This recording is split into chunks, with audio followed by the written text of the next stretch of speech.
Bonsoir et bienvenue sur le plateau de l'Esprit des Lettres, votre émission consacrée aux livres de religion, de spiritualité que KTO vous propose chaque mois avec le Jour du Seigneur et la Procure, où nous sommes ici installés dans une vraie librairie.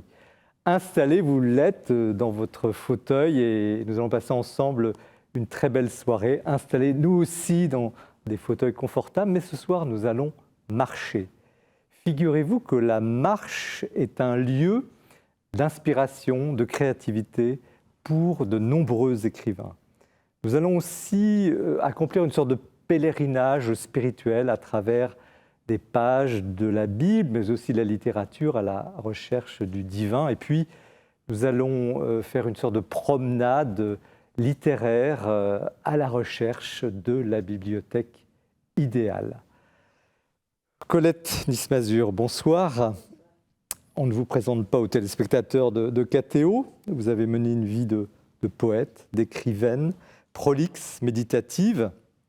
Et à côté de votre être d'auteur, il y a en vous une femme passionnée de transmission qui anime d'ailleurs des ateliers d'écriture pour partager ce goût de la plume. Il y a aussi en vous une marcheuse qui ne s'arrête jamais. Vous trouvez, chaque jour, vous accomplissez des promenades, des pas, et c'est là que vous trouvez une forme d'inspiration, de respiration de l'âme.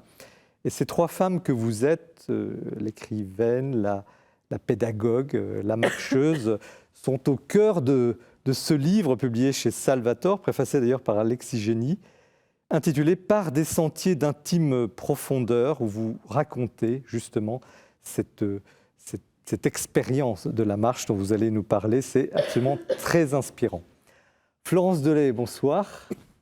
Vous êtes, en tout cas pour nous, recevoir une académicienne de l'Académie française, c'est toujours un honneur, une joie et une exigence, parce que vous êtes un écrivain quasiment inclassable. On ne peut pas vous ranger dans une catégorie, votre œuvre est totalement libre et très variée. D'ailleurs, à l'image du dernier livre que vous publiez, La librairie du XXIe siècle, au Seuil, curieusement intitulé « Il n'y a pas de cheval sur le chemin de Damas ». Nous en parlerons évidemment tout à l'heure. Et on parle de la conversion de Saint Paul, évidemment, et de beaucoup d'autres conversions dans ce livre, qui est un livre de méditation spirituelle hors norme, où affleure le mystère du christianisme. C'est absolument saisissant. Charles-Henri Dandinier, bonsoir. Bonsoir. Alors, vous êtes journaliste à Famille chrétienne, spécialiste de culture. Vous écrivez d'ailleurs dans beaucoup d'autres titres. Et au fond, vous cherchez les liens entre la foi et la foi chrétienne et la culture littéraire, théâtrale, musicale, picturale, où vous êtes comme un poisson dans l'eau.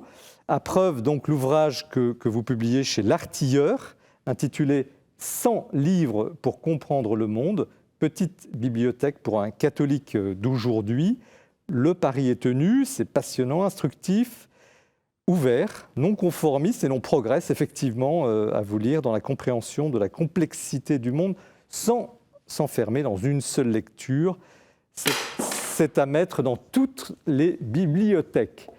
Alors, avant de chausser nos bottes de 7 lieues pour justement entamer cette soirée avec vous et marcher à la recherche de l'inspiration et de Dieu, en définitive, nous faisons un point fixe avec Mathilde Mailleux qui nous présente ce mois-ci l'actualité du libraire.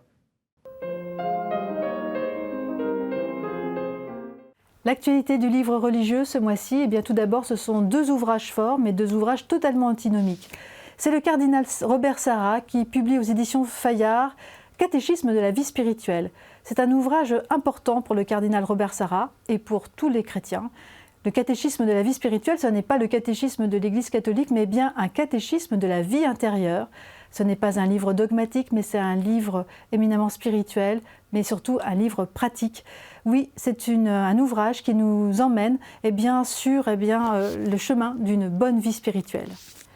L'autre ouvrage important, c'est celui de ces 2 sociologues des religions que sont Daniel Hervieux-Léger et Jean-Louis Schlegel, qui publient aux éditions du Seuil « Vers l'implosion, entretien sur le présent et l'avenir du catholicisme ».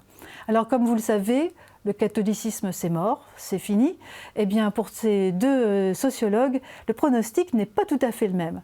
Bien sûr, il y a beaucoup de difficultés, l'Église catholique est en crise, la crise des abus sexuels, la sécularisation, mais aussi la crise sanitaire, autant d'éléments qui font plonger la baisse, la pratique, et il y a moins de catholiques qu'avant, bien sûr. Mais pour ces deux sociologues, le catholicisme existera toujours, de façon éparpillée, morcelée. Non, le grand danger, c'est l'unité de l'Église qui est en jeu ici. C'est un ouvrage que je vous invite à lire, car d'abord il est passionnant, mais aussi il y a beaucoup d'éléments de réflexion à porter, et c'est pour ça que ce livre est important.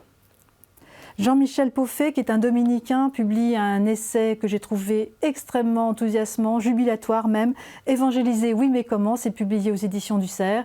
Évangéliser, eh bien, pour Jean-Michel Pauffet, eh bien, il nous invite à suivre saint Paul et sa première lettre aux Thessaloniciens, car tout y est dit, la feuille de route est bien là, dans cette lettre, alors je vous invite à la découvrir et à découvrir ce livre. C'était une grande sainte du Carmel, elle s'appelait Mariam. On aime à l'appeler encore aujourd'hui Mariam, la petite sainte arabe.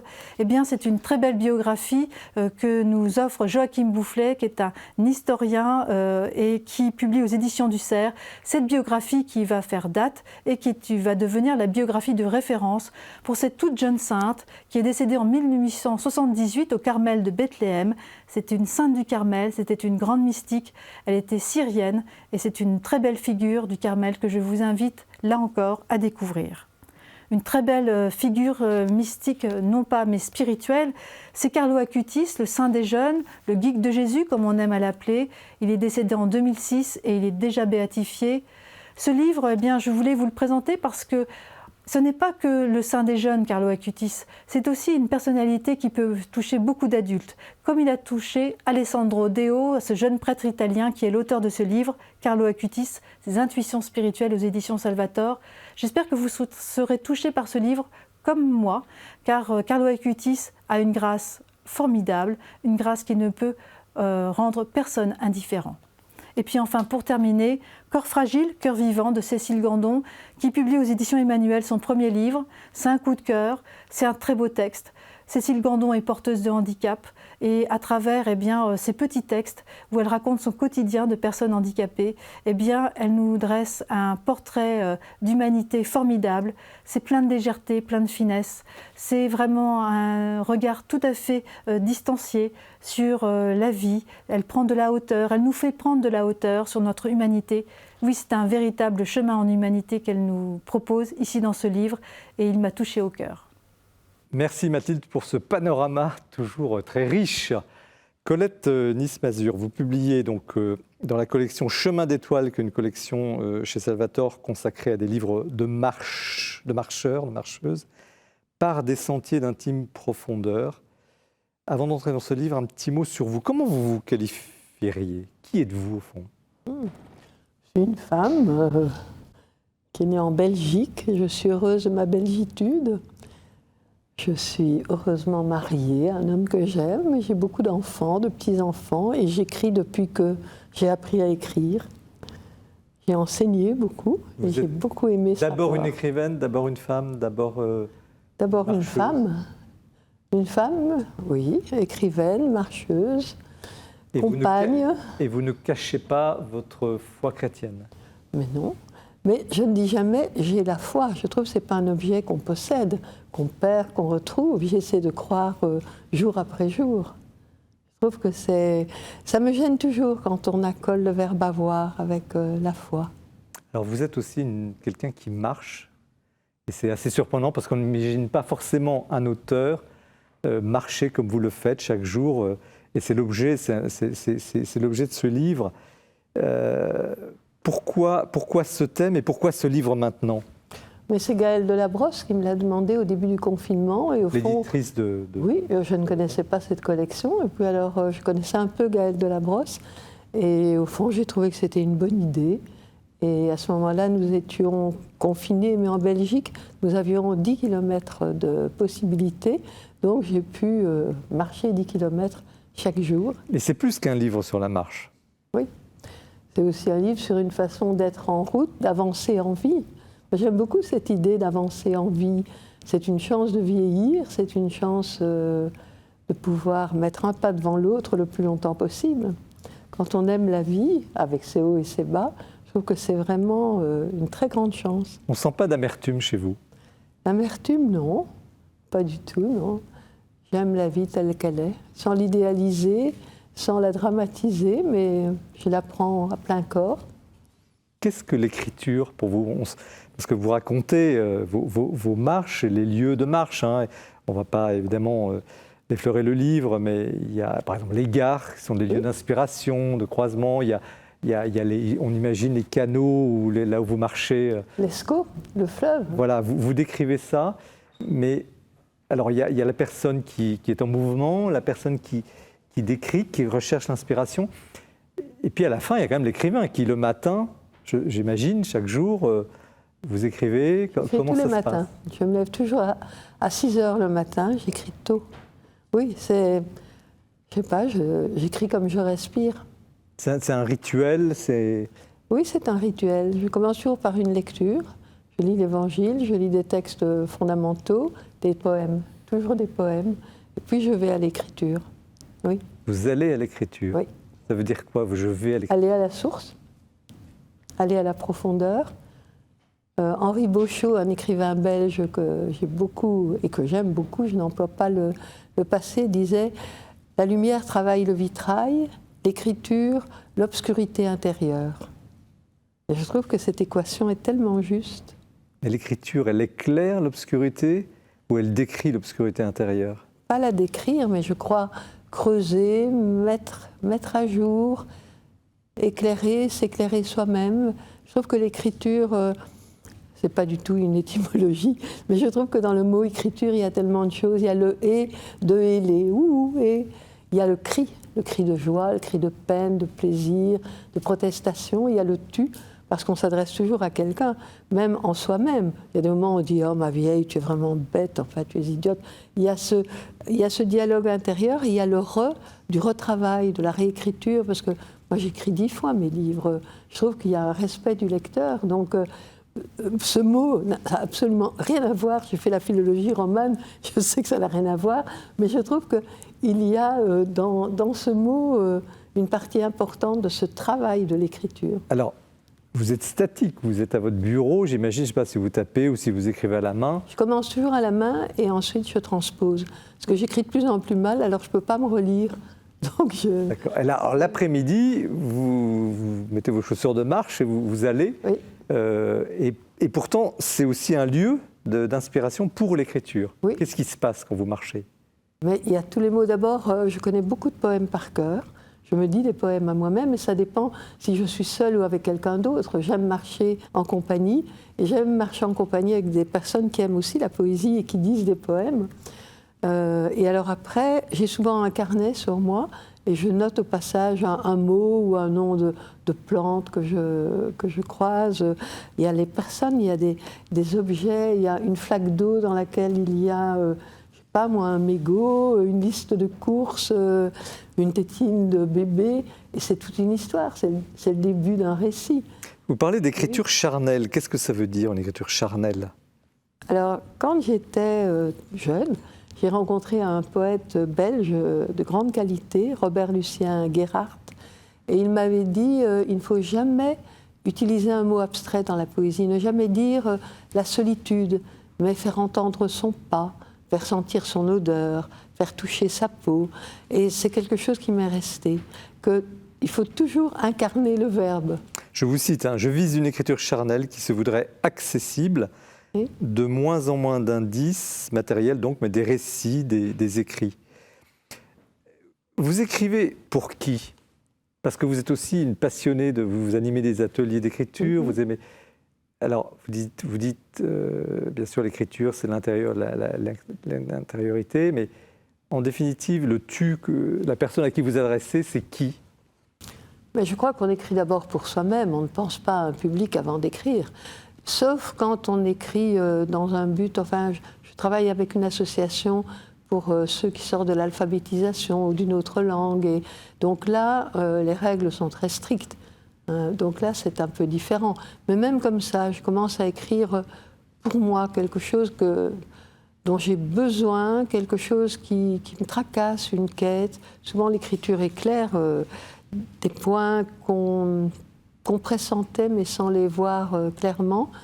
Donc il y a un dialogue de soi à soi, et puis alors après, avec un lecteur potentiel. C'est aussi très différent si on écrit pour la jeunesse. Encore que je mets autant de soin à écrire un livre pour la jeunesse que pour un livre pour tous les âges. Mais c'est un vrai travail de... Pour moi, c'est très proche de la grossesse, un livre.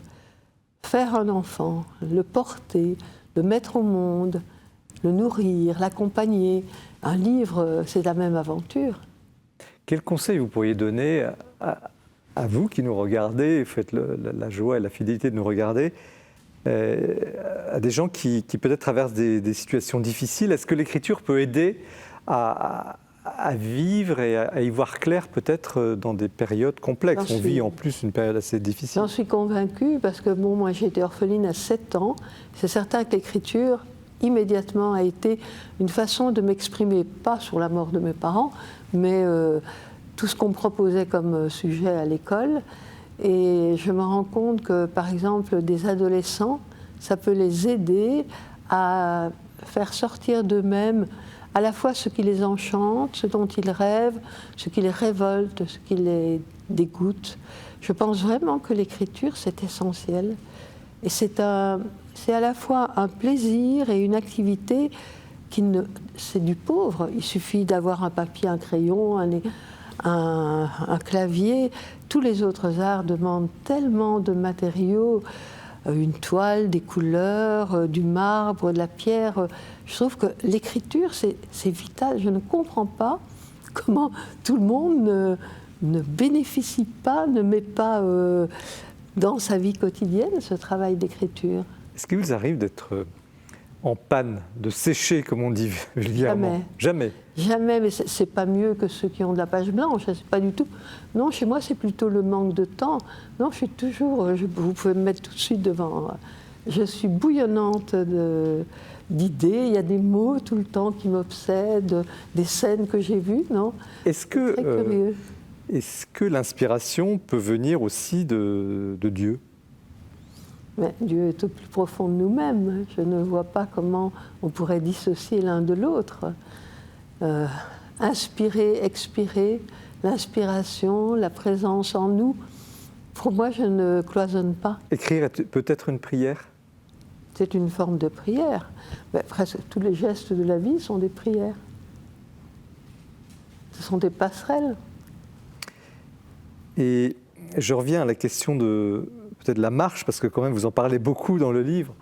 Est-ce que, par exemple, quand vous vous promenez devant un beau paysage, peut-être la beauté, d'ailleurs vous vous exprimez plusieurs fois à ce sujet, est-ce qu'il y a une rencontre de Dieu dans cette nature, ou dans cette organisation, ou dans un visage peut-être, pas seulement dans la nature? Je trouve que les visages m'inspirent autant que les paysages.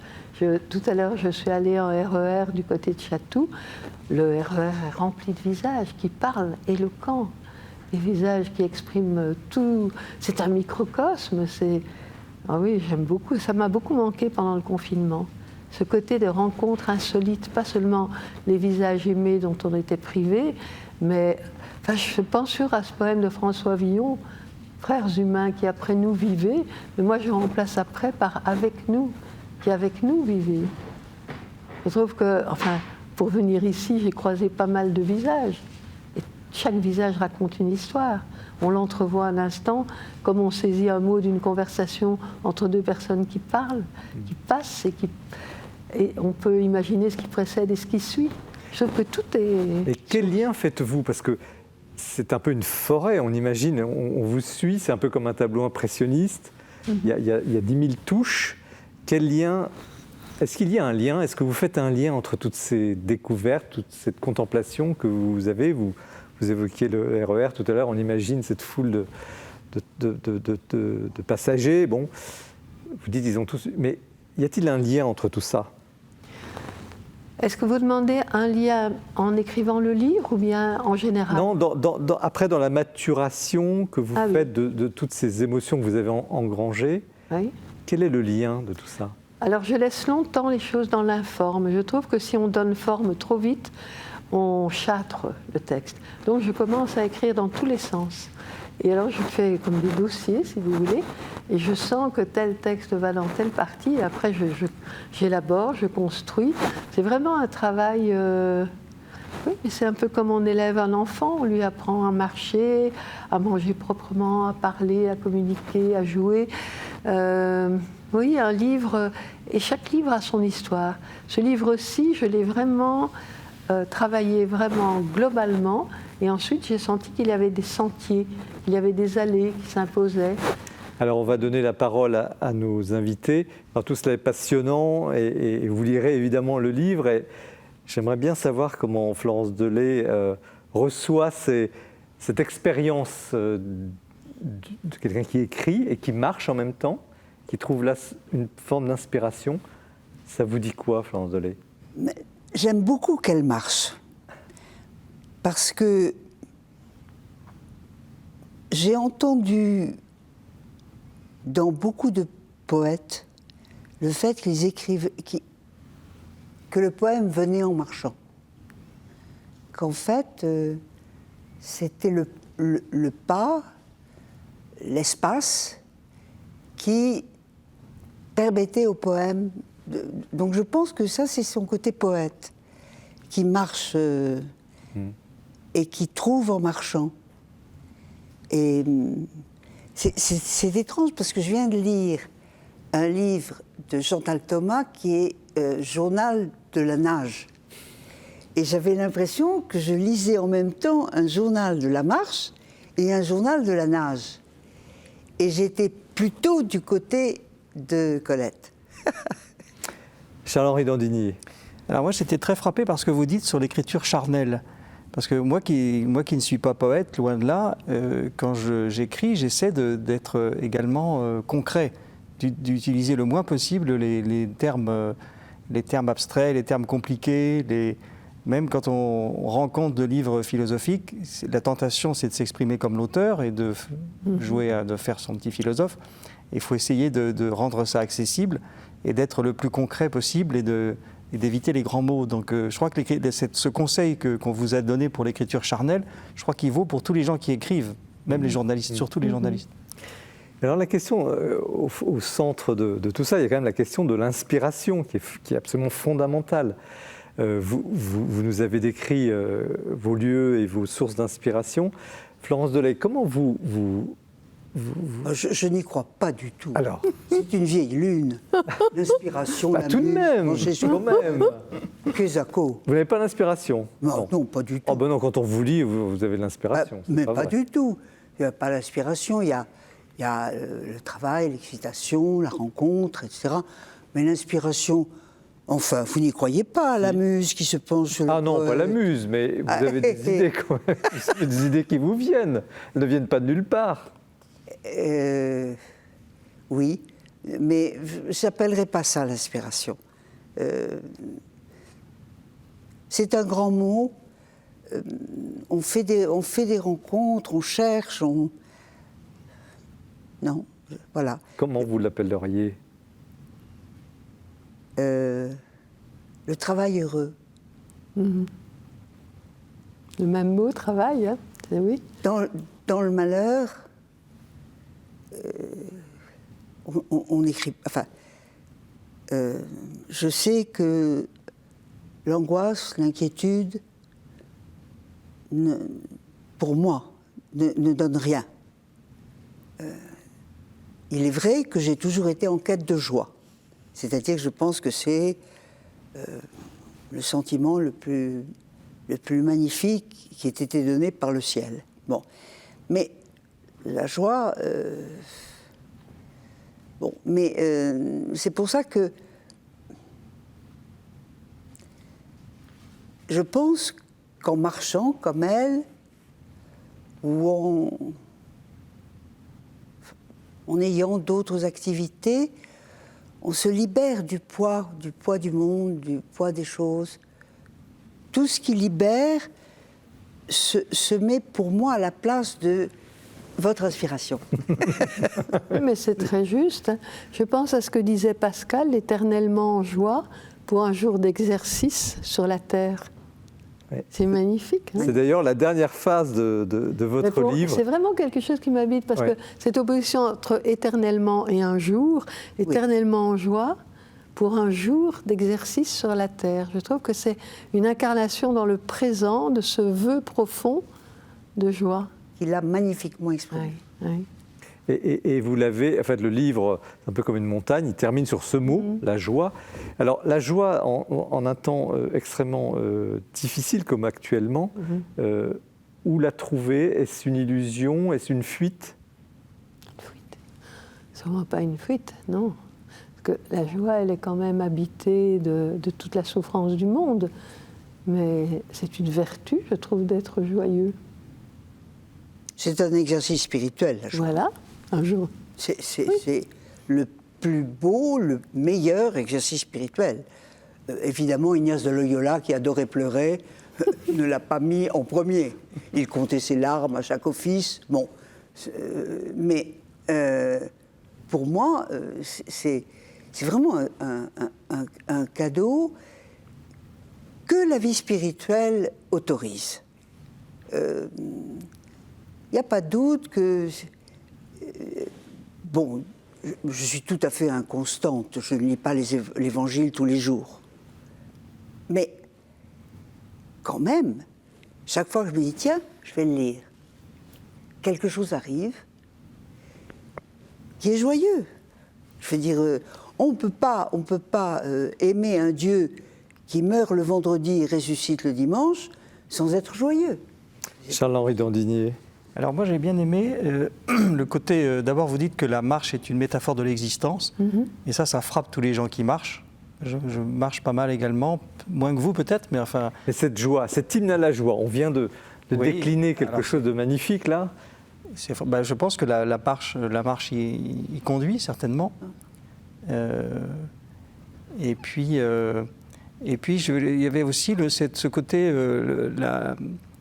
l'écriture, vous faites un parallèle entre l'écriture et la marche. Vous dites que c'est deux disciplines et que je pense que c'est une source de joie dans les deux cas. Est-ce que la joie est synonyme de sagesse? Il y a quelque chose qui transparaît aussi dans ce livre. Alors je vais employer un grand mot et vous me corrigerez si ce n'est pas bon. Le mot sagesse. On sent, il y a votre expérience, il y a cette espèce de sérénité très forte dans le livre.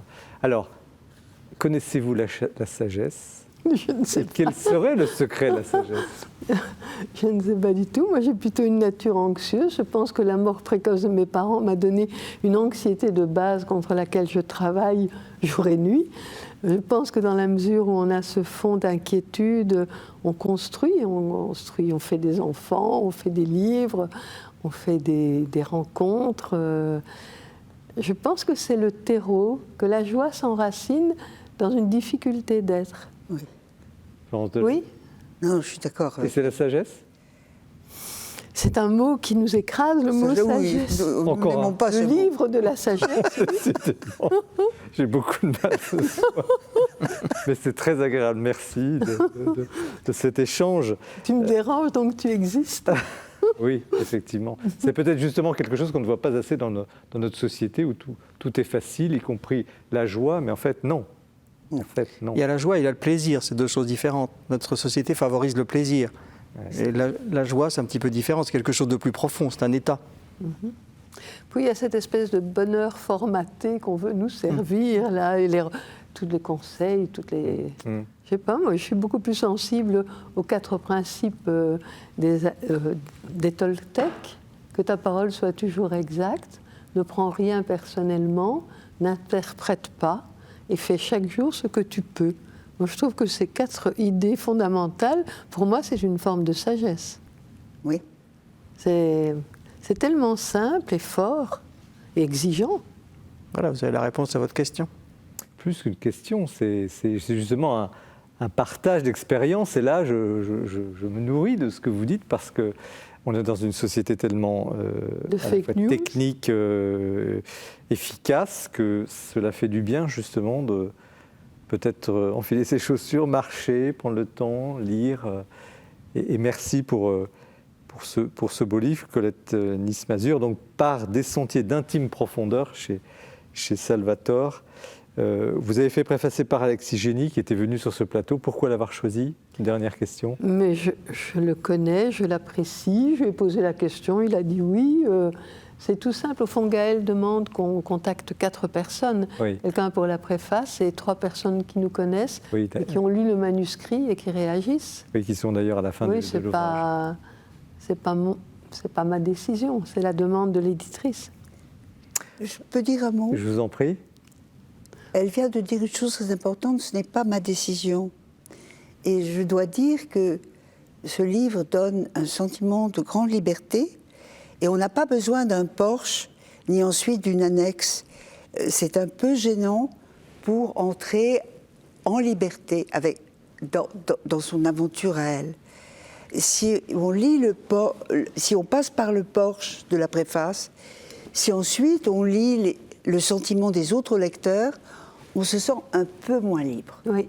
Voilà, D'accord. c'est mon seul... Oui, c'est un protocole très particulier. Oui, Moi oui, aussi, j'ai été surprise, mais bon, comme je ne connaissais pas cette collection et que j'apprécie Gaëlle Delabrosse, j'ai obéi comme une petite fille sage, à défaut de sagesse. On a toujours le droit d'entrer directement dans le texte, Oui. de ne pas lire les préfaces. On a le droit de ne pas C'est lire vrai que les j'aurais lui poser la question, qu'est-ce qui lui a donné l'idée de cet accompagnement? Oui. En tout cas, c'est une belle collection. Il y a des auteurs qu'on a déjà reçus d'ailleurs sur le plateau, Charlotte Joussaume notamment.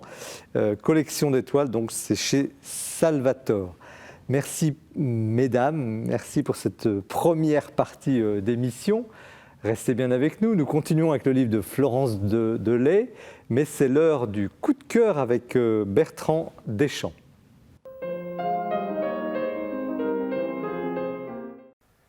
Les amateurs d'histoire sont nombreux et les passionnés de la papauté plus encore. Il est vrai que dans nos rayons, nous proposons énormément de livres sur les papes contemporains 19e, 20e siècle, mais qu'à part l'excellent Pie V de Philippe Verdun et la grosse biographie de Jules II chez Fayard, il n'y a pas de livre sur chacun des papes des siècles passés. Eh bien, ces choses réparaient avec la remarquable biographie de Pie VII, que publie Jean-Marc Tichy chez Perrin. L'auteur est un spécialiste de l'histoire de la diplomatie du Saint-Siège et il a beaucoup travaillé aussi sur les rapports entre Napoléon et le pape Pie VII. C'est aussi une excellente biographie parce que, je tiens à le signaler, c'est devenu chose rare. Il y a des cartes, il y a un index, il y a toutes les sources et une bibliographie conséquente.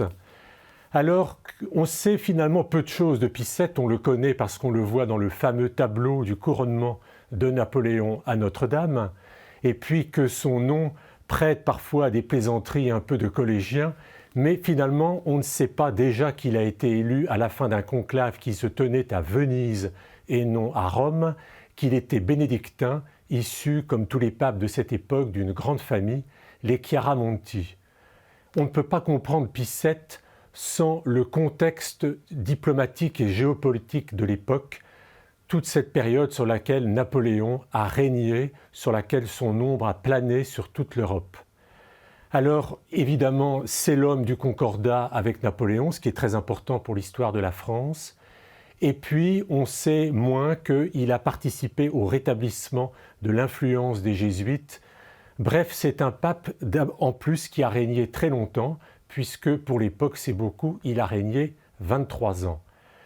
La relation avec Napoléon est absolument passionnante et il faut souligner qu'à la fin de sa vie, avant 1821, à Sainte-Hélène, Napoléon parlait de cette figure de Pie VII dont il avouait qu'il l'avait beaucoup aimé et vice-versa, le pape Pie VII se souciait des conditions de détention de Napoléon à Sainte-Hélène.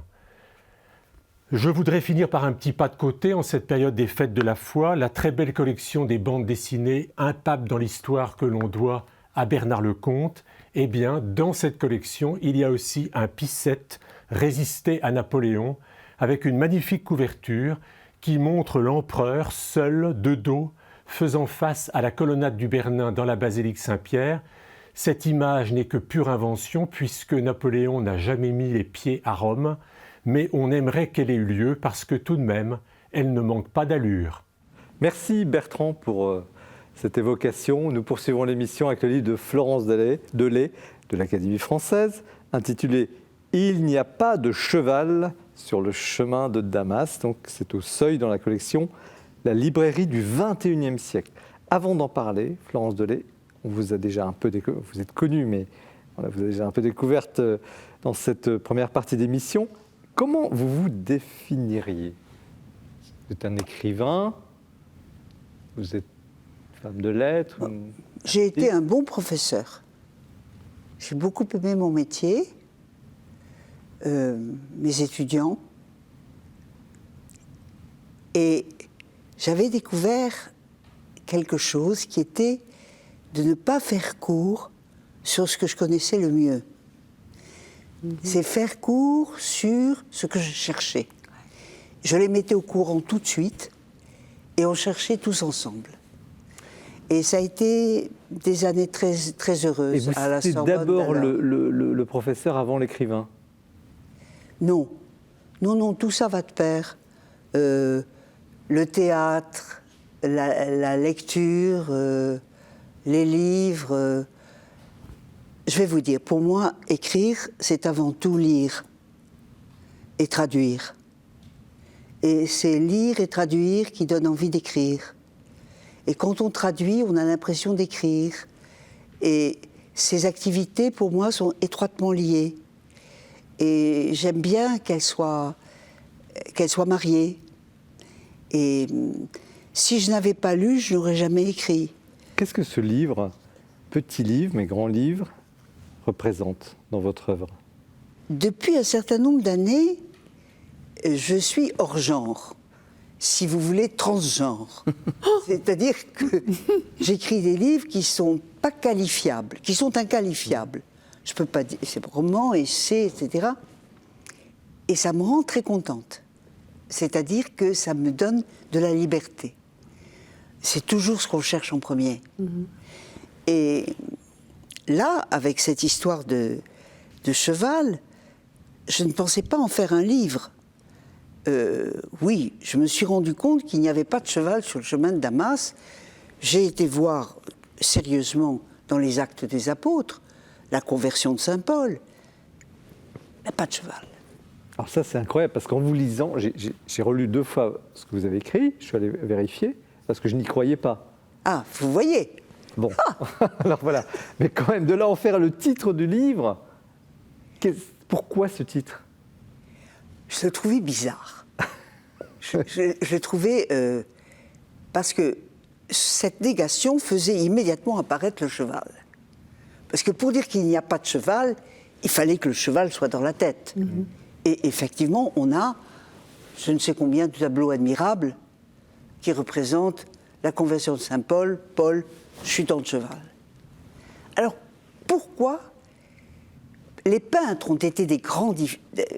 Des magnifiques diffuseurs de la pensée chrétienne. Enfin, je veux dire, bon, ça c'est très connu pendant des siècles, comme d'ailleurs les sculpteurs, les constructeurs de cathédrales.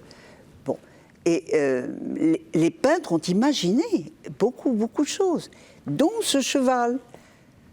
Et Paul n'est pas tombé de cheval, il était à pied. Mais ce qui est important, et c'est aussi la surprise et la difficulté de ce livre, c'est que vous parlez de sa conversion, Saul qui deviendra Paul, et puis il y a d'autres conversions dans le livre, on ne va pas tout déflorer. Donc c'est un livre, quel est l'objet de ce livre en fait? Est-ce qu'il en a un d'objet? J'ai dit que vous affleurez des choses, mais... Aimer cette religion, dire qu'elle est joyeuse, qu'elle est pleine de miracles, qu'elle est pleine de belles histoires, qu'il ne faut pas s'attrister devant les nombreux crucifix qui peuplent nos églises, que ce Dieu, comme je disais, qui meurt le vendredi, ressuscite le dimanche, et qu'il y a dans toutes ces histoires, je suis très amoureuse du Moyen-Âge. donc forcément de la légende dorée de Jacques de Voragine et de toutes les légendes. Celle du roi Arthur me plaît autant que la légende dorée. Et donc, je trouve qu'on ne se nourrit pas assez de la pensée magique et de ces belles histoires, finalement, qui nous donnent de la joie, dont on parlait. Alors, il y a quelque chose aussi qui transparaît, c'est je dirais, l'animalité. Parce qu'il y a toujours des pères, Paul Saul avec son cheval qui n'existe pas, bon. Puis après, il y a une série, il y a Antoine, Saint-Antoine et son cochon, il y a des tas d'histoires que vous racontez. Et oui, et il y a toujours ce rapport entre, vous insistez beaucoup sur à la fois l'élévation de l'âme et puis l'animalité profonde. C'est-à-dire que le cheval m'a conduit à tous les autres animaux. C'est un peu le fil du livre.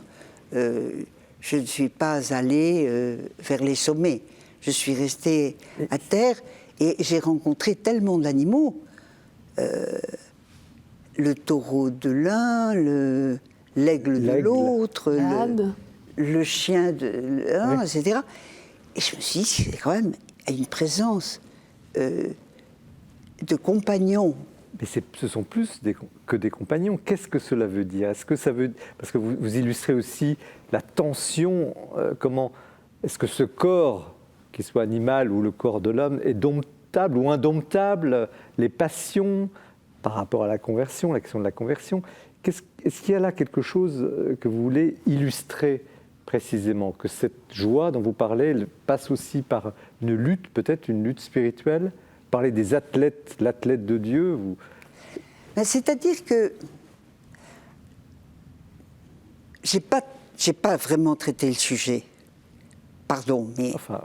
l'athlétisme spirituel, c'est une chose qu'évoque Saint Paul, et c'est passionnant. L'idée que on ne parle pas de foot, on ne parle pas de tennis, on parle de l'athlétisme spirituel. Et je trouve qu'il évoque magnifiquement ça. Parce que c'est pas quelqu'un que j'aime beaucoup, Saint Paul. Enfin, je vais me permettre. Vous permettez-vous? Allez-y. Je veux dire, c'est pas un de mes saints préférés. Mais bon, c'est un génie. Et cette idée que, finalement, il y a, pour devenir un athlète spirituel, beaucoup d'armes mentales à acquérir, m'a fasciné. L'idée de la cuirasse, de la défense, voilà. Mais je n'ai pas vraiment traité le sujet. En attendant, il y a quand même une lutte contre les passions, contre ce corps parfois indomptable, parce que chez Saint Paul, c'est quand même très fort, Ouais. notamment chez lui, mais ça transparaît, mais en même temps, vous ne vous apesantissez pas sur ce sujet, mais il est là. Oui. Mais écoutez, vous savez, j'ai toujours été un peu légère. Ça fait du bien, ça fait du bien parce que vous mettez dans des choses très sérieuses, Oui, de l'humour, de la légèreté, et puis une découverte, parce que la question des animaux, par exemple, moi, j'avais fait attention, mais pas à ce point-là. Et maintenant, je me dirais, bah, effectivement, il y a quelque chose. Oui, il y a quelque chose. Alors, il y a aussi ce parallèle fabuleux. Alors, je ne sais plus quel est le saint qui marche avec un âne et l'âme, et il y a un jeu de mots entre l'âne et l'âme. Oui, alors là, évidemment, je ne sais pas ce que vous en pensez, mais c'est venu comme ça, l'idée qu'un jambage sépare l'âne de l'âme dans notre langue. Et que finalement, l'âne a un tel rôle dans notre religion que je me demande s'il n'a pas une âme. Voilà. Prière pour aller au paradis avec les ânes, Ouais. le beau poème de Francis Jam. C'est magnifique, oui. Quand Francis Jam dit qu'il veut entrer au paradis avec les ânes, c'est un poète qui a été un peu méprisé, oublié. Et c'est un éloge de la petitesse. De là, Petitesse. de la modestie peut-être, pas la petitesse, mais La simplicité. oui. Mais c'est vrai que l'âne apparaît comme un animal modeste par rapport au cheval. Absolument. Oui, Absolument. Personne n'a mis Saint Paul sur un âne. mais le Christ. Mais le Christ, oui. Oui. Le Christ, il a demandé un ânon. Alors, parfois, il y a aussi un autre aspect très mordant, et là, vous citez Ignace de Loyola, sur le propre de l'esprit mauvais, et de mordre et d'attrister. Et là, il y a quasiment un chapitre sur ça revient aussi. Là, on a parlé effectivement de la conversion, l'animalité, etc. Mais il y a aussi cet esprit mauvais qui est là, au fond, le mal, et qui n'est pas du tout anodin. Non, c'est une vraie question pour moi.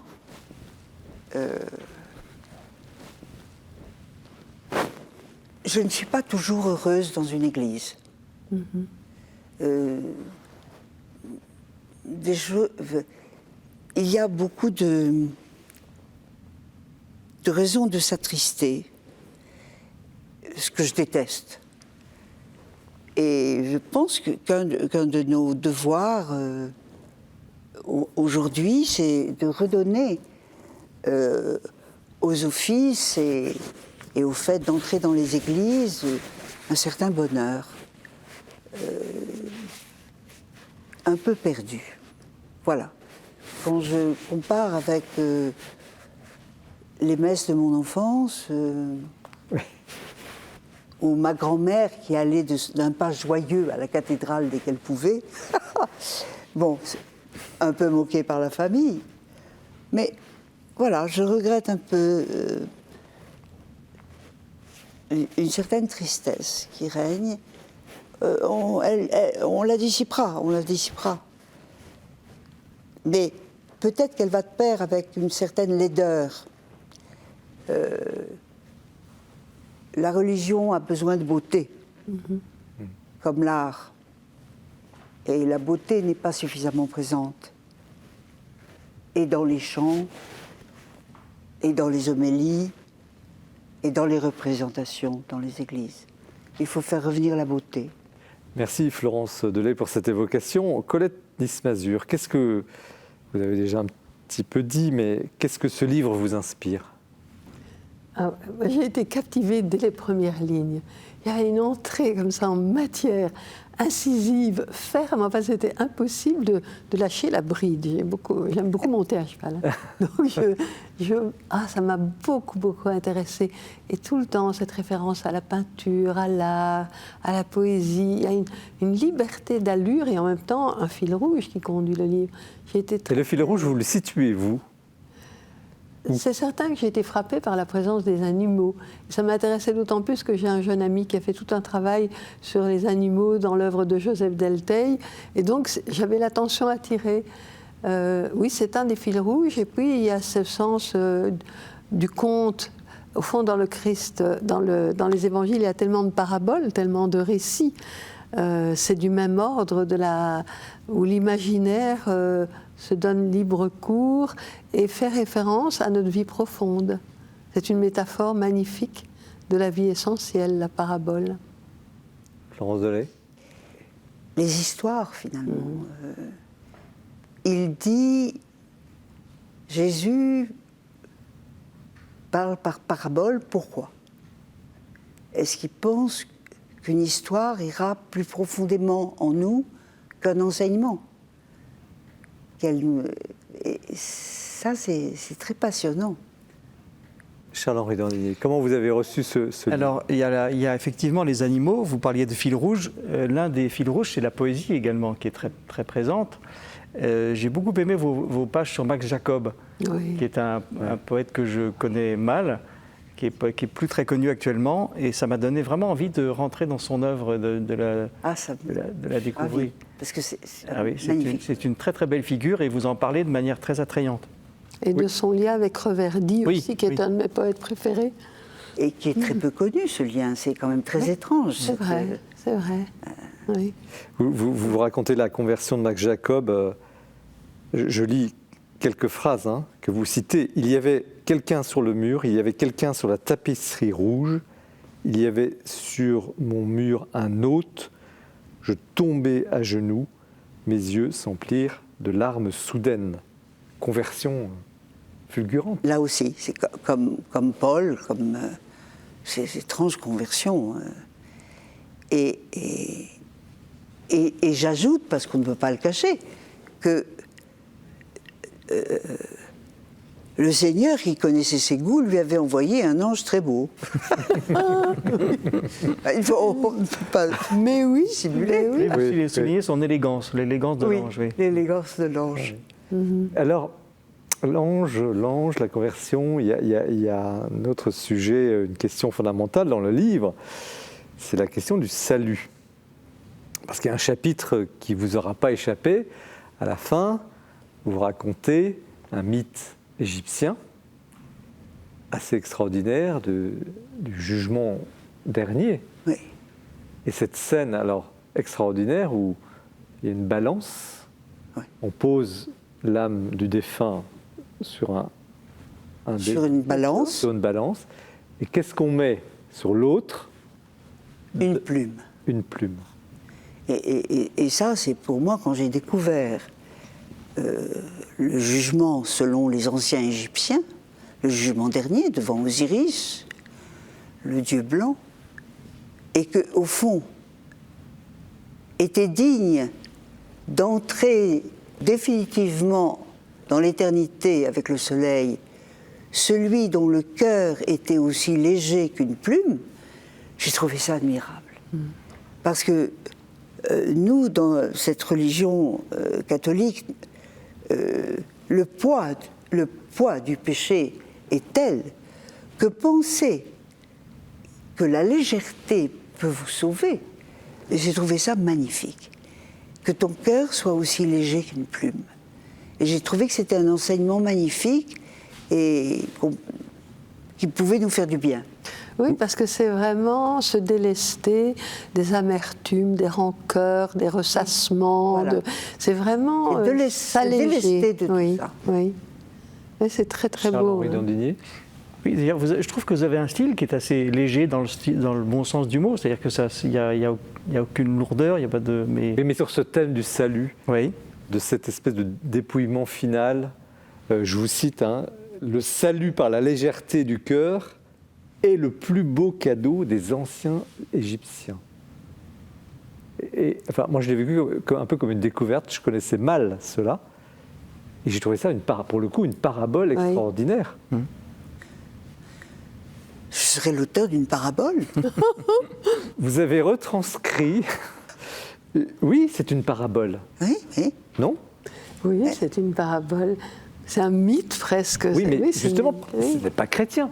Charles-Henri Dandinier, ce n'est pas chrétien. Non, mais Égyptien. on a le droit d'aller prendre ailleurs des choses qui vont dans le sens de ce qu'on appartient pense. à l'humanité. C'est pas interdit. Et ça dit quelque chose du cœur profond de l'homme, au moment de la rencontre finale. Oui.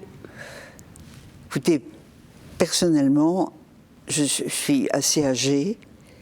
Je n'ai jamais rencontré quelqu'un dont le cœur était aussi léger qu'une plume.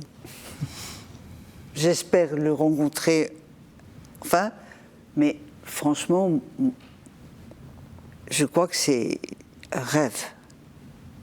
Et en ce sens, c'est une parabole. Une espérance aussi. Vous dites un rêve. Et oui, une vous avez, espérance. oui, l'espérance. Vous avez raison, c'est vrai. Une foi. Enfin, la petite fille Espérance doit penser... C'est curieux parce que tout à l'heure, vous parliez du qualificatif de charnel. Et pour moi, il est extraordinairement lié à Peggy.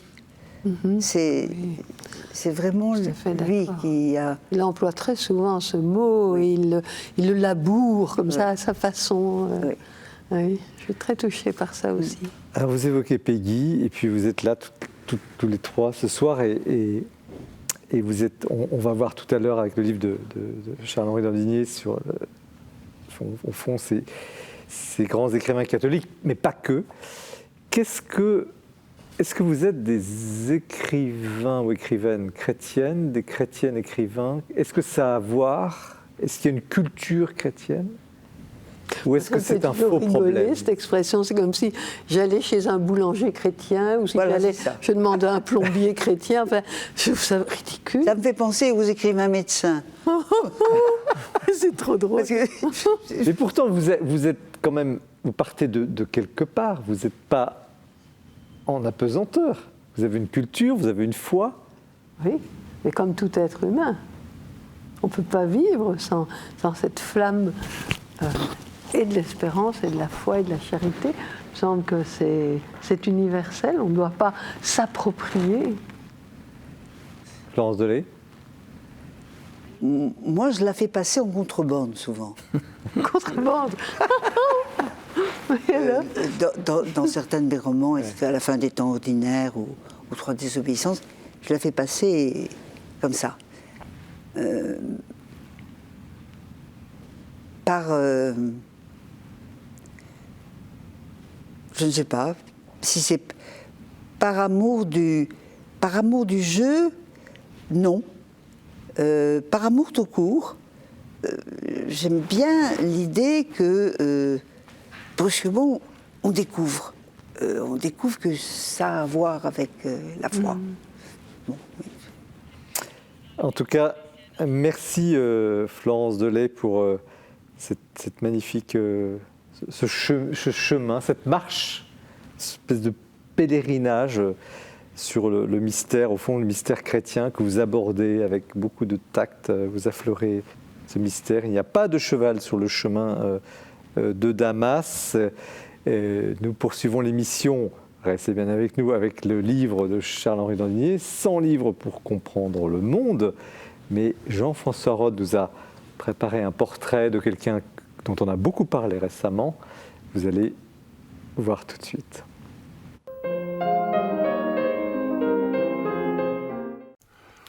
On a évidemment beaucoup parlé de Charles de Foucault au moment solennel de sa canonisation.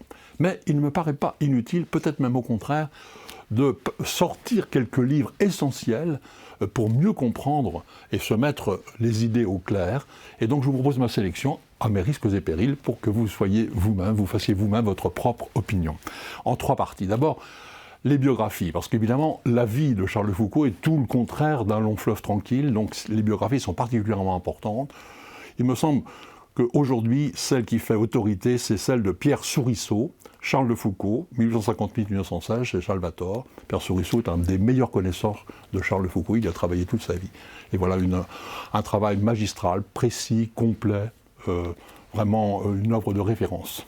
Mais on peut prendre aussi Antoine Châtelard, chez Cartala, Charles de Foucault, Le chemin vers Tamanrasset.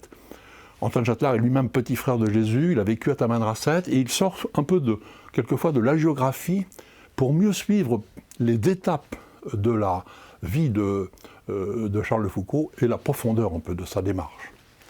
Et puis je cite évidemment, pour les enfants, mais pas seulement, la bande dessinée de J.G., Charles de Foucault, aux éditions du Triomphe, qui a été refaite, recolorisée. Ensuite, deuxièmement, peut-être moins connu, le côté ethnographe de Charles de Foucault. Vous savez qu'il a exploré le Maroc quand il était très jeune, déguisé en rabbin pendant 11 mois. Il a fait un rapport qui a été jugé remarquable sur donc, des régions inexplorées du Maroc. Et puis, vous savez qu'il a fait un dictionnaire français touareg. Et non seulement il a continué pendant des années ce dictionnaire, mais il a recueilli des poésies. Et nous avons aujourd'hui, par exemple, des chants touaregs chez Albin Michel qui ont été recueillis et traduits par Charles de Foucault. Troisièmement, le plus important, évidemment, peut-être la spiritualité. Là, on remercie Nouvelle Cité d'avoir édité en 15 volumes un peu tous les textes de Foucault. J'en choisis un, La dernière place, Retraite à Nazareth. On est au cœur de la démarche de Charles de Foucault. Un bon guide pour connaître aussi la spiritualité de Charles de Foucault. Prenez Monseigneur Jean-Claude Boulanger, avec un titre qui n'est pas innocent, La prière d'abandon, un chemin de confiance avec Charles de Foucault. Et puis, si vous voulez entrer dans la démarche, pas simplement d'une manière extérieure, priez 15 jours avec Charles de Foucault, toujours aux éditions Nouvelle Cité. Voilà. Et je termine avec le livre que je préfère entre tous, même si j'ai trouvé tous ces livres intéressants. C'est le livre de François Sureau, Je ne pense plus voyager, un récit chez Gallimard. Il part des circonstances précises de la mort de Charles de Foucault. Il a été dépouillé les archives militaires. Et à partir de là, il fait un portrait profond, fin, un peu sortant des sentiers battus, de la radicalité de la démarche de Charles de Foucault. François Sureau est un grand écrivain. Je vous assure, ce livre est tout à fait remarquable. Merci Jean-François Roth pour cette évocation de Charles de Foucault que beaucoup ont aimé, lisent, et il y a eu la canonisation récemment. Nous poursuivons l'émission avec le livre de Charles-Henri Dandinier, 100 livres pour comprendre le monde, petite bibliothèque pour un catholique d'aujourd'hui, c'est chez l'Artilleur. Alors, je vous ai présenté comme journaliste, vous êtes spécialisé dans la culture, racontez-nous un petit peu en quelques mots votre expérience. Eh bien, je suis à Famille Chrétienne depuis 10 ans. Et voilà, j'ai été pigiste avant dans plein de journaux très différents, chrétiens et profanes d'ailleurs. Et j'ai fait beaucoup d'articles, soit culture, sur des livres, soit de société. J'aime beaucoup les articles de tous les sujets de société, ce qui concerne la démographie, la bioéthique, des choses comme ça. Et donc j'ai toujours eu un spectre assez large, ce qui se sent un petit peu dans ce Donc ça veut dire que vous avez beaucoup lu. Oui. Ce livre est issu, c'est un peu un livre, le fruit de cette expérience. Oui, c'est le fruit d'une trentaine d'années de lecture. Et puis, les livres que je n'avais pas lus depuis longtemps, je les ai relus. Ouais. Et puis, voilà, Et puis, il y a des livres que je n'avais jamais lus, dont je savais un petit peu ce qu'il y avait dedans. Je dis, par exemple, Hannah Arendt ou Maurice Allais, je savais en gros, mais je ne les avais jamais lus. Alors, donc, sur les 100 livres, il y a à chaque fois 2-3 pages par livre, oui. Et il y a 4 grands chapitres: philosophie, pour comprendre l'homme, religion, pour atteindre Dieu, pour comprendre l'histoire, et puis pour comprendre la société. Donc voilà un peu la structure de l'ouvrage. Mais comment l'idée de faire ce sorte de dictionnaire, en quelque sorte, vous est venue? Une anthologie, oui. Il y a quelque chose qui me frappe beaucoup dans notre société, c'est que les gens sont un petit peu paumés. C'est-à-dire que on est dans une société qui est très atomisée, où il n'y a plus des croyances qui fédèrent un petit peu les gens, ce qui était le cas dans la société française jusque dans les années 50, qui était encore une société chrétienne. Aujourd'hui, ce n'est plus le cas. Et du coup, il y a des idéologies assez étranges venues d'outre-Atlantique qui nous tombent dessus, qu'on ne comprend pas très bien. Il y a l'islam qui nous bouscule, qui nous force à nous demander qui nous sommes, en quoi nous croyons. Parce qu'on a beaucoup d'individus modernes qui ont tendance à dire « mais je ne crois en rien ». Et donc, beaucoup de gens sont un petit peu perdus par cet environnement un peu curieux, et j'ai voulu leur donner des repères. Alors pourquoi vous prenez comme sous-titre « Petite bibliothèque pour un catholique d'aujourd'hui ». Vous auriez pu ne pas mettre catholique, mais vous avez mis catholique. Parce que j'ai voulu annoncer la couleur, si vous voulez. Je suis catholique, j'écris dans un journal catholique, pour des catholiques. Si j'avais dit que c'était une bibliothèque idéale pour tout le monde, on aurait pu me demander « mais pourquoi parlez-vous de Thérèse de Lisieux ? Pourquoi parlez-vous de tel ou tel ?» J'ai voulu annoncer la couleur et dire que je m'adressais de manière prioritaire aux chrétiens et aux catholiques. Si les autres veulent le lire, ils sont les bienvenus. Et en même temps, il y a, je dis en proportion, sur les 100, je ne sais pas, il y a peut-être une vingtaine d'auteurs ou trentaine d'auteurs catholiques, parce que vous ratissez très large. Je ratisse très large, je n'ai pas fait le calcul. Non, mais le propos, en tout cas, c'est d'éclairer la connaissance. Oui. Et bien sûr, je m'adresse aux catholiques, mais il faut que les catholiques lisent de tout. Des catholiques, mais aussi des gens qui sont un peu entre les deux, comme Simone Veil, ou des gens ou Camus, et puis des gens qui ne le sont pas du tout, comme Alan Bloom, qui n'ont rien à voir avec le catholicisme, mais dont je pense qu'ils sont intéressants à lire. En tout cas, c'est extrêmement accessible, il n'y a pas besoin d'avoir fait des études de philosophie, d'histoire, justement, c'est un peu l'essentiel. Ça, j'y tiens beaucoup, oui. Le côté accessible, le côté simple, clair. Enfin, c'est très important. Je m'adresse au grand public, je ne m'adresse pas aux intellectuels. Comment Je trouve avez-vous que pardon. oui, comment avez-vous sélectionné Alors ça, c'est une grande question. J'ai fait une liste d'abord de 120 livres. Puis après, j'ai sélectionné, j'ai coupé. Quels critères? Eh ben, les critères, c'était que ce soit accessible et que ça dise quelque chose de notre époque et que ce soit très varié. J'ai composé ça comme un bouquet. J'emprunte cette image à Sainte Thérèse de Lisieux qui dit, quand elle parle des êtres humains, elle dit dans l'humanité, il y a des lys et des roses, et puis il y a des petites violettes. Elle-même se met dans les violettes d'ailleurs. Et bien moi, c'est très modestement, j'ai voulu faire un livre extrêmement varié, avec des stars, des grands auteurs que tout le monde connaît, et puis des auteurs beaucoup moins connus. C'est délibéré. Vous avez un penchant pour les non-conformistes quand même. Oui, oui, sinon on s'ennuie. Est-ce que vous avez laissé, vous dites seulement 120 ou 130 de votre première liste, oui. Vous avez laissé donc 30 livres à peu près de côté. Oui. Est-ce qu'il y a des équivalents, ce genre d'entreprise, de livres comme ça? Oui, j'ai vu récemment un livre écrit par, je ne sais plus si c'est par Alain de Benoît ou quelqu'un comme ça, qui a fait les 200 livres de droite. Oui, c'est une idée assez classique. Je pense qu'il faut en faire un tous les 10 ou 20 ans. Quel est dans les 100 votre livre préféré? Ah, c'est une question très difficile, ça. Oh oui. Allez, je vous donne 3. Allez, 4, 5, pas plus. Si c'est le coup de cœur, je dirais Simon Less. Un Expliquez-nous. Belge. Oui, c'est un Belge. Je n'ai pas fait exprès, mais c'est un Belge. Il s'appelait Pierre Rickmans. Simon Less, c'est un sinologue. C'est quoi un sinologue pour les non-initiés? Alors, un spécialiste de la Chine, qui est mort récemment. Et il avait écrit dans les années 70 un livre qui s'appelait Les habits neufs du président Mao, qui défendait, qui détruisait la belle statue que les maoïstes, maolâtres lui avaient fabriquée. Et il est descendu dans l'arène par désir de défendre la vérité, pas pour se montrer, parce qu'il détestait ça. Et je trouve qu'il a un style, il est plein d'humour, il est très fin, il a une culture incroyable.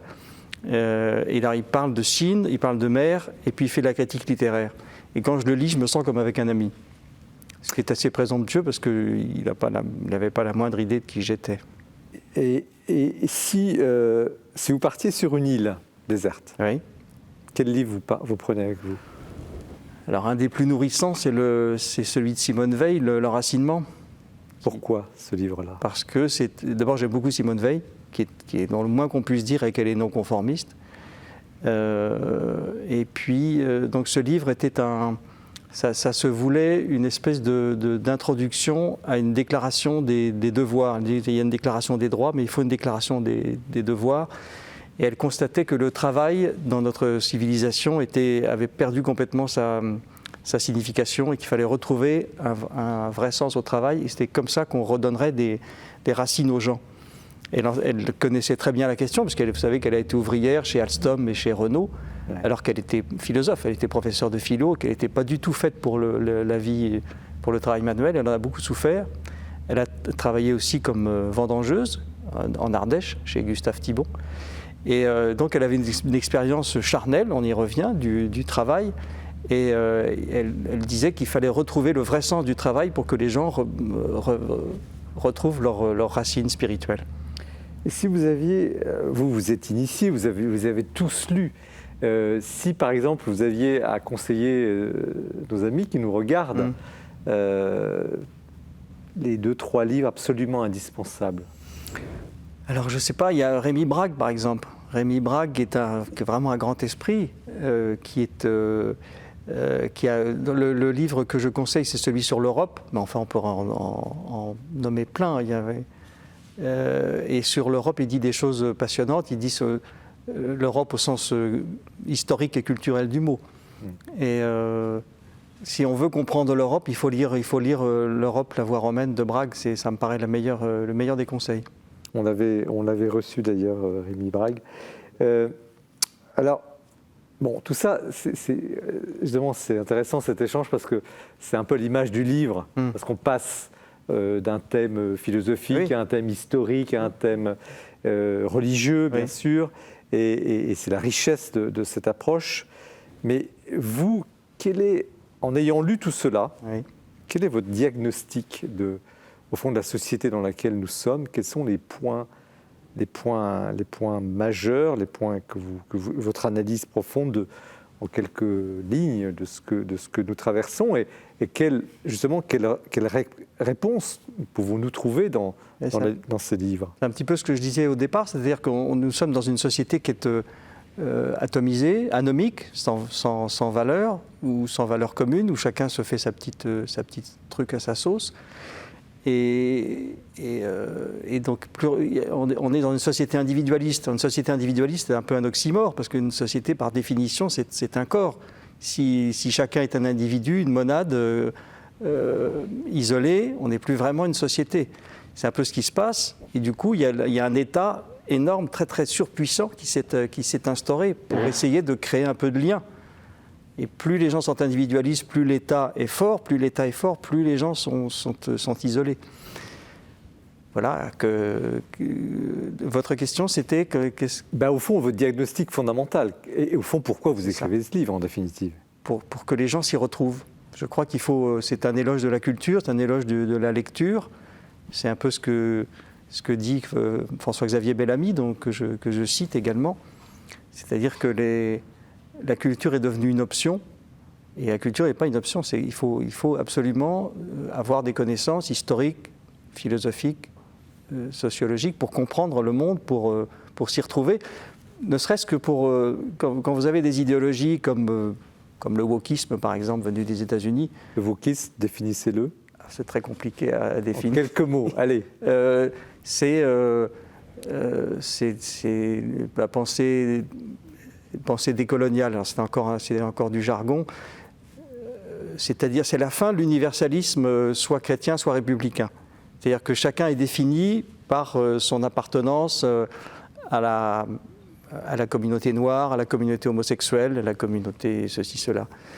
Et face à cela, il y a l'universalisme chrétien ou républicain qui en est le descendant. C'était d'ailleurs Chantal Delsol à ce sujet. Oui, exactement. Et donc vous luttez contre cette parcellisation? Oui.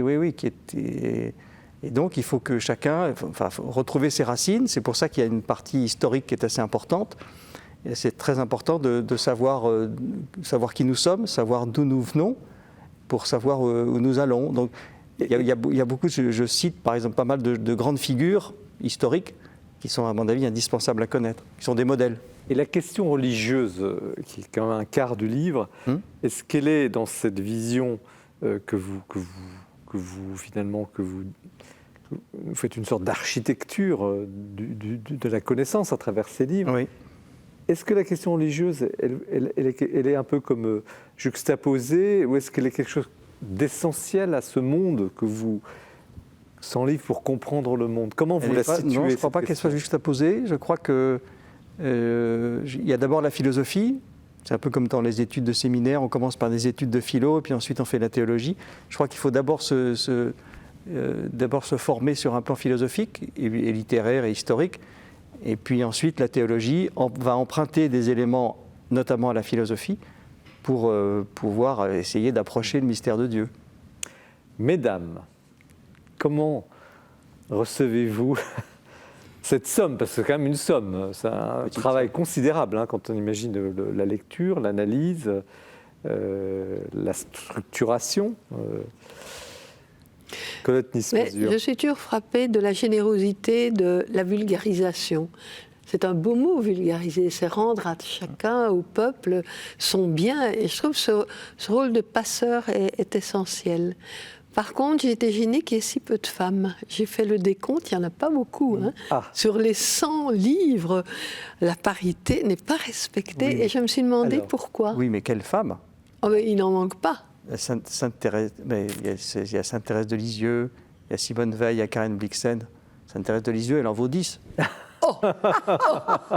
Là, je ne suis pas convaincue. Là. Qu'est-ce qui manquerait? Qui manque? Ah, il y a des poètes. Moi, j'aurais mis quelqu'un comme André Chédid, par exemple. J'ai pas fait le compte. J'ai pas fait le compte. Mais c'est ça que c'est typiquement masculin. Oui. Oui. Florence Bellet, qu'en pensez-vous? Alors, d'abord, j'ai pas aimé le titre. Je me suis dit non, encore une bibliothèque idéale, cette fois-ci pour Cato. Bon. Et puis, dès que j'ai commencé le livre, j'ai été assez emballée par sa vivacité, ses attaques très très différentes de toutes ses personnalités. Et à propos d'ailleurs, je voudrais vous poser une question. Oui. Sur la couverture du livre, il y a 6 portraits. Oui.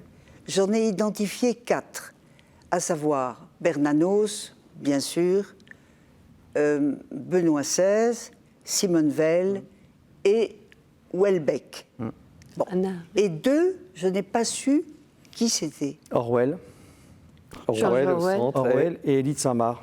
Et Élie de Saint-Marc. d'accord, d'accord. Ben, comme je ne connaissais pas ce dernier, je ne pouvais pas le reconnaître.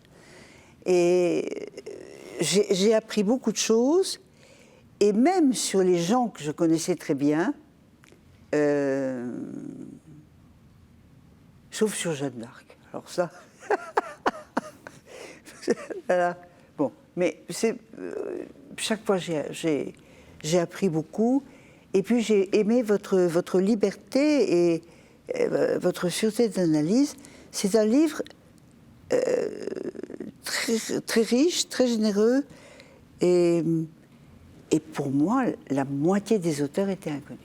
Écoutez, merci beaucoup. Ça prouve que j'ai en partie atteint mon but, parce que le but, c'est de faire connaître un maximum d'auteurs aux lecteurs, en effet, oui. Alors, vous vous attaquez tout à l'heure en disant encore une sorte de bibliothèque idéale, mais tout de même, on a envie d'avoir une bibliothèque un peu. Est-ce que le concept de, disons, la bibliothèque de l'honnête homme est encore du siècle?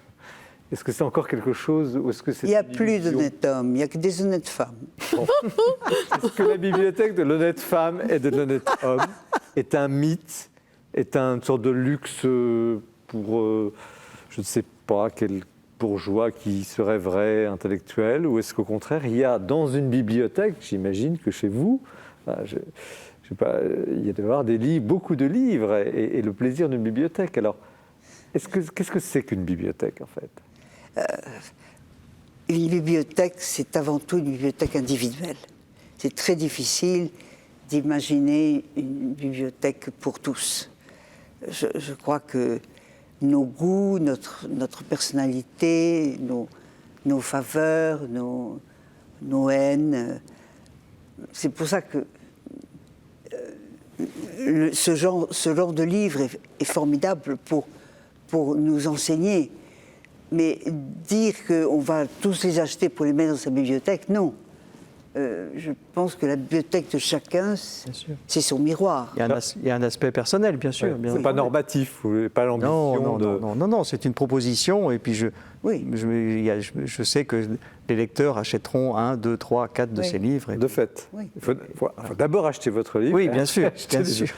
Colette Nismazur, la bibliothèque. Chez moi, il y a une bibliothèque dans toutes les pièces de la maison, sauf aux toilettes et à la salle de bain. Mais le reste, et alors, il y a une pièce vouée à la littérature française de Belgique, une à la poésie, une aux essais, enfin, j'ai sérié, ce qui est artificiel, mais ça me permet de retrouver plus aisément des livres, comme j'en passe beaucoup. Mais qu'est-ce qu'elle représente, cette bibliothèque? Mais je ne pourrais pas vivre sans livres. Je me souviens, quand nous étions un jeune couple, nous vivions dans un garni. Je n'ai pu y vivre que quand j'ai apporté un certain nombre de livres. C'est vraiment essentiel pour moi. Et de savoir que si j'ai un coup de cafard, je vais chercher tel poète, Reverdy par exemple, je trouve que c'est quelqu'un qui vous fait descendre au fond de vous-même et rebondir. Donc je sais exactement ce que je vais trouver. Simone de Beauvoir, que j'aime beaucoup. Enfin, oui, je suis entourée de livres et ce sont des tuteurs, des compagnons. Des compagnons, Alors, des je vais reposer la question que nous avons abordée déjà tout à l'heure, mais comme vous l'avez souligné tout à l'heure, vous avez dit encore une bibliothèque idéale, et puis vous avez dit, pour Cato, y a-t-il une culture catholique? Ou est-ce que c'est un mythe total? Est-ce que je pense comme ça? C'est curieux, j'ai jamais pris cette optique-là. Non, je n'imagine pas faire un rayon catholique. Non. Non. Charles-Henri? Alors, je ne sais pas s'il faut faire un rayon catholique. Ce qui est sûr, c'est que notre culture est complètement imprégnée de catholicisme. Et même pour les gens qui ne sont pas catholiques, ils le sont un petit peu culturellement. Le cas de Camus, dont je parle dans cet ouvrage, est quand même très typique, parce qu'il n'est pas, Oui, c'est pas très croyant. intéressant, vous parlez de son catholicisme implicite. Oui, oui. C'est très... Oui, il n'est pas croyant, mais il est très très marqué par le catholicisme, par son éducation, ça lui a valu des déboires d'ailleurs. Parce que je raconte l'histoire de son père qui, vous savez, qui était tombé il était en Algérie, il était tombé sur des cadavres de ses amis émasculé. Oui, mutilés atrocement. Il était très bouleversé, très choqué. Il avait dit, un homme, ça s'empêche. Et parce que c'était un homme simple, il n'avait pas fait des études comme son fils. Et Camus a repris cette phrase de son père, qui était devenue une espèce de morale toute simple, mais au fond très, très juste. Un homme digne de ce nom, oui, essentiel. Et pendant la guerre d'Algérie, ça lui a valu les pires avanies, parce qu'il avait affaire à des adversaires qui disaient mais il faut tout faire pour mettre les Français dehors, y compris le pire. Et puis un bon colon est un colon mort. Et lui, il restait avec cette culture qui était une culture chrétienne finalement, humaniste. Alors dans ce bouquet, vous avez parlé tout à l'heure, vous avez, au fond, il y a des fleurs, c'est un bouquet. Et de fait, le livre, il donne parfois un peu le tournis, parce que quand on le lit d'affilée, il y a toutes les problématiques, et c'est très riche. Y a-t-il, je vous pose la question à tous les trois, y a-t-il je vais employer le mot impropre, mais un ADN d'une culture peut-être universelle, vous avez posé la question tout à l'heure avec ce thème, y a-t-il dans cette culture mondiale une sorte de noyau qui serait un peu, je ne sais pas, l'embryon de toutes les cultures? Et qu'est-ce que ce serait? Ce serait l'humanisme? Ce serait... Je ne crois pas qu'il existe de culture mondiale. Je crois que les cultures sont toutes... elles sont nationales ou régionales, ou elles sont toujours... on ne peut pas accéder à l'universel sans passer par le particulier. C'est assez banal ce que je dis. Mais des valeurs communes quand même, qui seraient des valeurs communes à toute l'humanité? Ou c'est une vue d'esprit, Florence Delay? Il y a d'abord ce qui est écrit en français. Peut-être que la langue française a quelque chose à voir aussi avec ça. Non, mais j'aimerais ajouter juste une chose. En écoutant l'importance des livres dans les maisons, l'inégalité, pour moi, fondamentale de quelqu'un qui naît dans une famille où il y a des livres et quelqu'un qui naît dans une famille où il n'y a aucun livre. Et je pense que tout commence là. Tout commence là, et cette inégalité très grande qui fait que moi, j'ai été bénie des dieux. J'avais un père et une mère entourés de livres et qui mettaient les livres plus haut que tout. Et je voulais simplement parler de cette inégalité-là. Mais parfois, on se rend compte que le creux va créer le plein. Je pense à Benigno Cáceres, qui venait d'un milieu de mineurs, qui n'avait jamais vu un livre de sa vie. Et il a été en captivité avec de très grands intellectuels qui, pour tenir le coup, se racontaient des livres, se donnaient des conférences. Il a été en captivité à 20 ans. Et il a dit, si je sors vivant de ce camp, je ferai tout pour faire découvrir la lecture à ceux du Coron. Et il a créé la méthode d'éducation populaire, de culture populaire, comment lire un livre, comment en donner aux personnes l'occasion d'en découvrir l'essentiel. Il avait une méthode très précise, moi je me suis formée à cette méthode-là, et je trouve que donc là, il y avait l'absence totale, et puis tout à coup cette révélation à 20 ans, et ensuite toute sa vie, il a porté des méthodes d'éducation populaire. Je voudrais revenir à ce que vous disiez sur l'inégalité. Je suis tout à fait d'accord avec vous. cette inégalité, autrefois, l'école remédiait à cela. Camus, Finkielkraut Oui. en sont des très bons exemples, parce qu'ils sont issus de milieux simples. Absolument. Et ils ont eu la simplicité, la modestie, quand ils sont arrivés haut, de dire que c'est grâce à l'école, c'est grâce à Monsieur Germain, oui. qu'ils étaient arrivés là où ils étaient arrivés. L'école, malheureusement, ne remplit plus ce rôle. En tout cas, En tout cas, ce livre donne vraiment envie de lire. J'allais dire, vous m'avez pris les mots de la bouche. Pardon.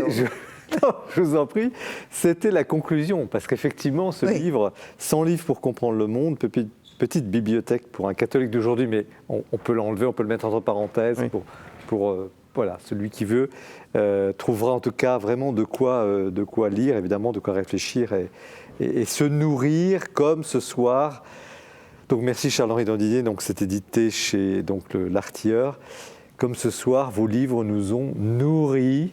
On était parti de la marche, mais on est passé à quelque chose de très, très, très, très essentiel.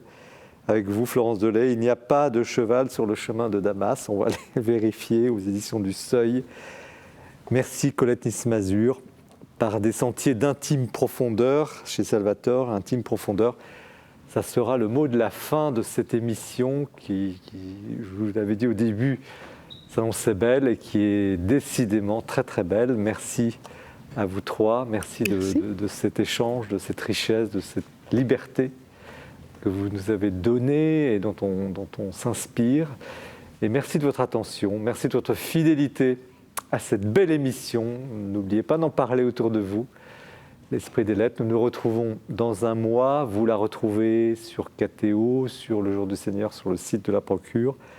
Abusez de l'émission, abusez des livres. Très bonne soirée, au revoir.